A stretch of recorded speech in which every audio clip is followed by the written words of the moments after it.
We need to deny ourselves daily. Here's what I mean, right? In Luke 9:23, Jesus says, "If anyone would come after me, let him deny himself and take up his cross daily and follow me." We all have desires of our flesh, right? Often sinful in a sense, but they bring pleasure. They bring happiness, even maybe. Like when we lust or when we get what we want in that sense and we please ourselves, well, we're getting a little bit of gratification, but then we want more because we're left feeling empty.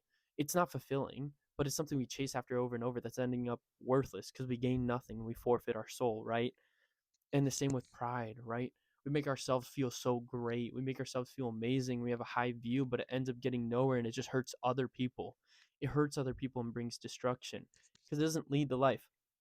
All of these pleasurable desires, oftentimes, they're meant to distract us, right? They're good things that are twisted and perverted by sin and flipped upside down from God's original intent so they can distract us from the true life, which is Jesus, right?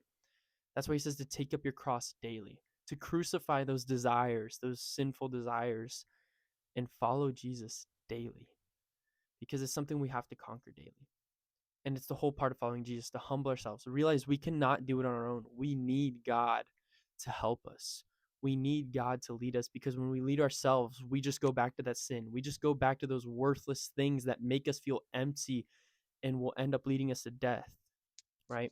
Think of the rich young ruler. He loved his possessions so much that when he asked Jesus how he could follow him, Jesus told him that to sell his things because it was his God and Jesus knew. And so the rich young ruler was sad because he didn't want to give his things up in order to follow God, even though he knew that Jesus was king and that Jesus was the way to life.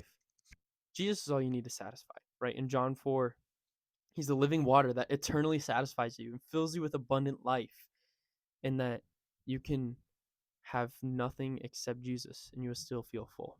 That's the beauty of it. That is the pure beauty of it. We all struggle with denying ourselves, every single person, which is why it's something Jesus says we got to do daily. But when we do it, it leads to life. It leads to loving others, right? It leads to wholeness and restoring instead of taking, instead of destroying. And so live selflessly.